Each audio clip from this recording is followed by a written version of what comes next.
Hey guys, Sid from Sid's Trains here, and today we're going to be checking out a new engine I got. It's blue, and man is it cool. Let's go check it out.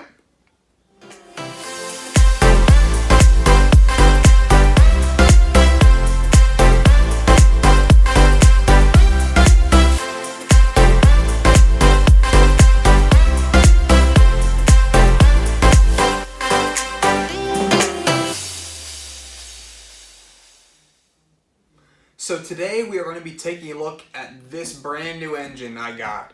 This is an MTH nickel plate row Berkshire number 759. However, as you can tell by the paint scheme it is not a normal nickel plate row Berkshire. It is number 759, which at one point was painted up in the American Railroads paint scheme for the Golden Spike Centennial passenger excursion, which was a very special passenger train. So let me talk about that for a minute.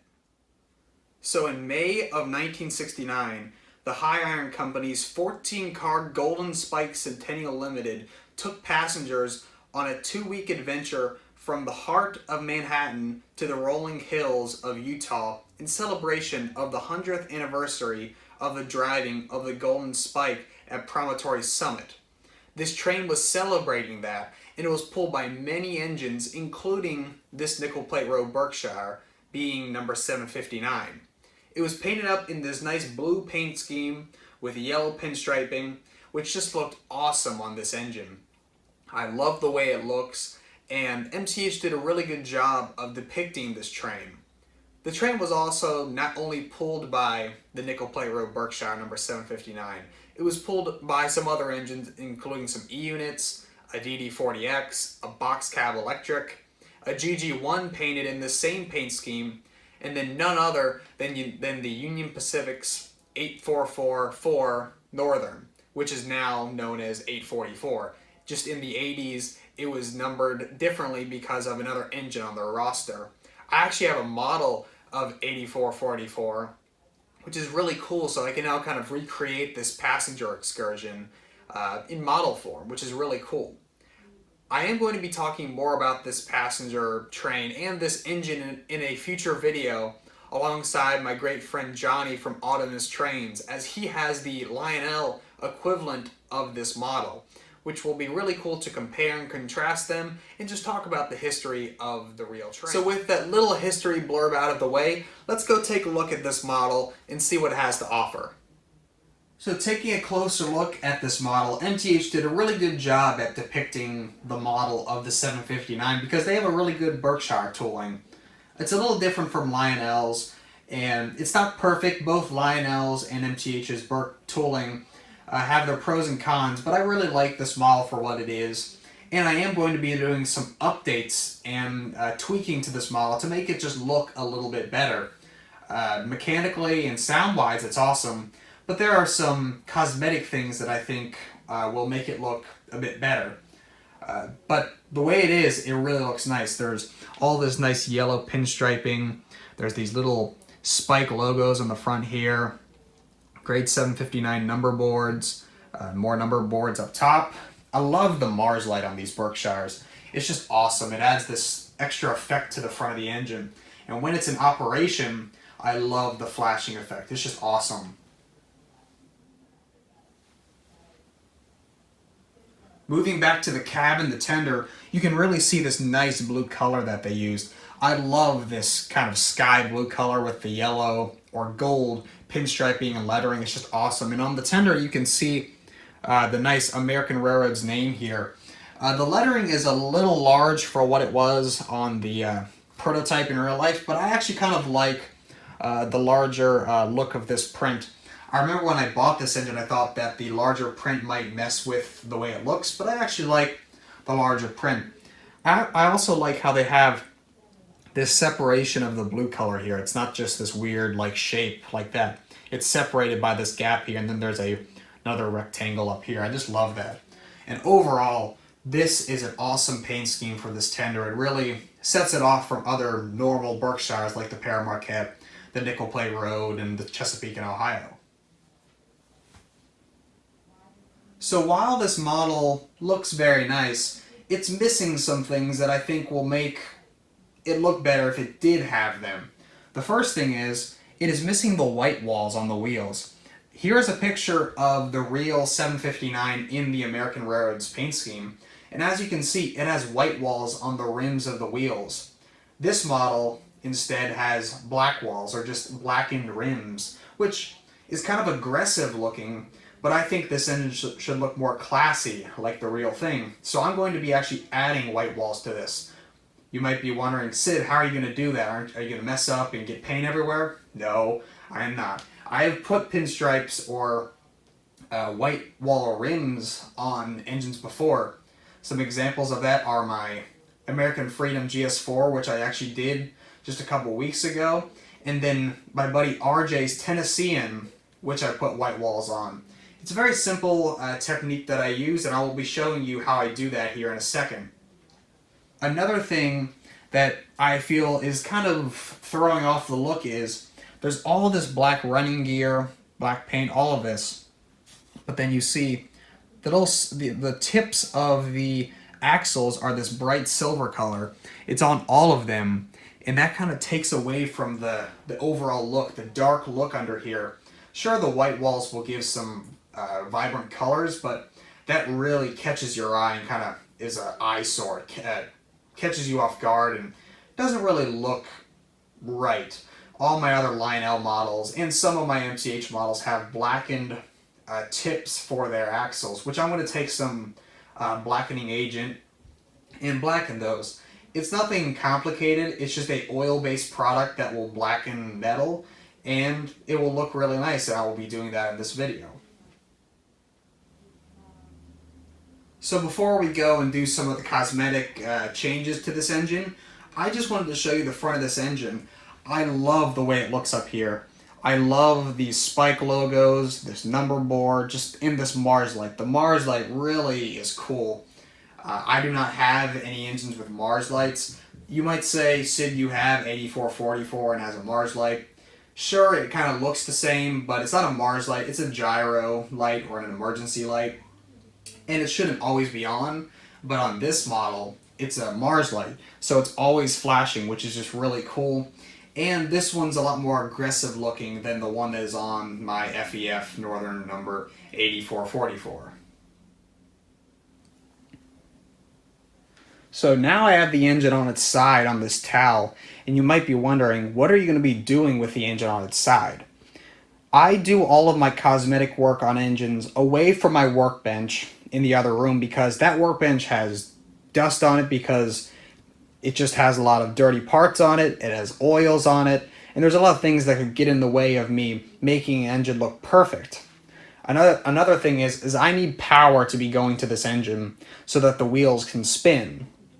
I do that by connecting wires from the track to the pickup rollers, and then from the track again to some ground point on the engine. I usually use a screw underneath the engine. And what I will be doing is I'll get the wheels spinning, I'll be taking a paintbrush with some white paint on it, and then hold my hand steady, and I will apply the paint to the rim.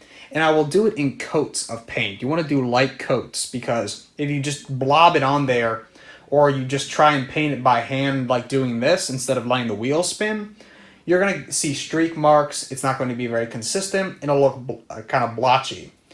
This method, especially if you have a nice steady hand, you will get a nice consistent look on the drivers.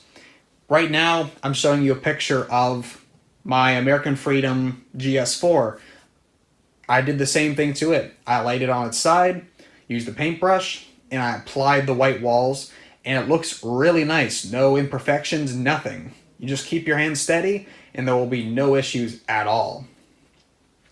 Another thing with this engine is I'm going to be doing these center axle tips. With those, I will not be having the engine run. I just want to take a paintbrush and lightly apply coats of this oil-based product I use. And I want to leave it standing still, because if I have it spinning, it's going to be really hard to get it on this tiny little circle in the center of the wheel. It's not as big as the rim, so for that I just apply light, thin coats of this oil-based product, and over time it will finally become black like the rest of this. So let me do that, and we'll come back and we'll see this looking nice and fresh with the white walls and the blackened center tips of the axles.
And boom, like magic, this thing now looks like a totally different engine.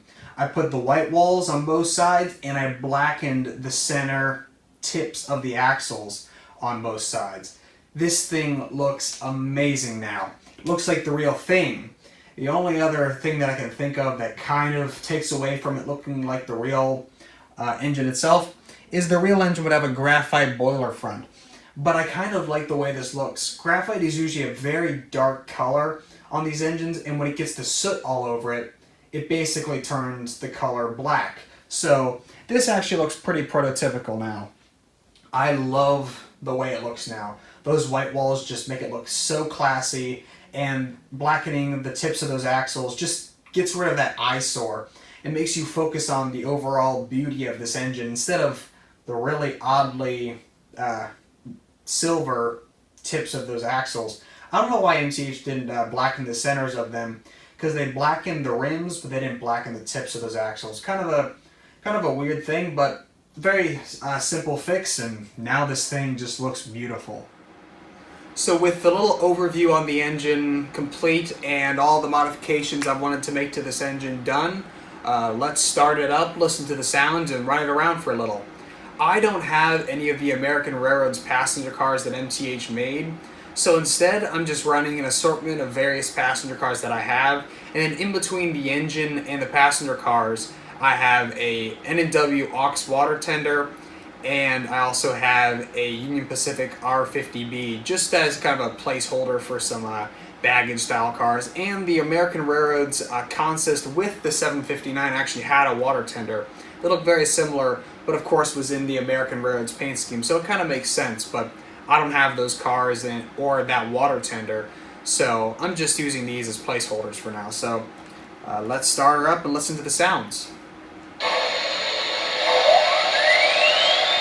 Classic MTH startup.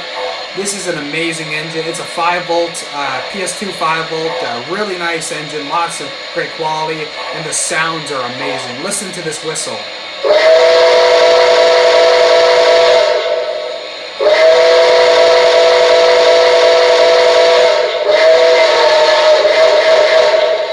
Listen to that power. It's awesome. That is an amazing whistle. It sounds like the real thing. Here's the bell.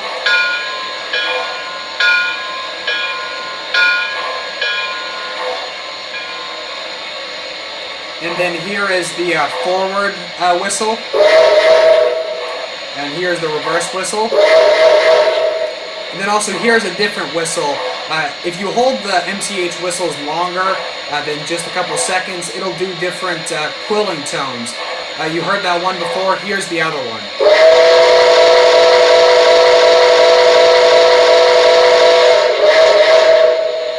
That is an amazing whistle. I love this thing. It is an awesome engine. I actually don't even have the smoke on. Let me turn the smoke on. Make sure our smoke's up to full, because you gotta run your smoke on max. Because why not? So let's move around.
So as you can see, this is an amazing engine. With those cosmetic changes that I've made, it just looks fantastic. It looks like the prototype, which is what I wanted. And MTH did a really good job with the sounds as always. That whistle is so raspy. It's just fantastic. I love this engine and I'm really happy that I picked it up. It'll fit really well with my already growing fleet of MTH engines. I've been buying a lot of MTH engines just because I have so many Lionel engines, but I don't have that many MTH Protosound 2 and Protosound 3 engines specifically. I have a decent roster of Protosound 1 MTH engines, but I just wanted some more command control engines from them. Plus, I love this Berk. My buddy Johnny, as I said before, has the Lionel equivalent, and the look of it has been growing on me for a while now. I've seen his in person. I actually clear coated his for him. His is weathered and it needed a clear coat on it, so I clear coated it for him. And just the look overall grew on me, and the story behind the Golden Spike passenger train grew on me. So when I saw this one come up for sale on eBay, I just thought I might as well pick it up because I can do something with it. I can add the white walls, make it look better, and then in the future get some rolling stock for it. So I'm really happy that I picked it up, and I hope you guys have enjoyed the video of this engine running around and me telling the story about it. Do stay tuned for a video where myself and Johnny compare and contrast our Berks and just talk about the overall history of the passenger train itself, because it wasn't just this Berk that pulled it, it was those other engines as I mentioned before. So stay tuned for that. As always, like, subscribe, and click the bell for notifications, comment below, and tell us about the channel. I'm Sid, and I'll see you next time, guys.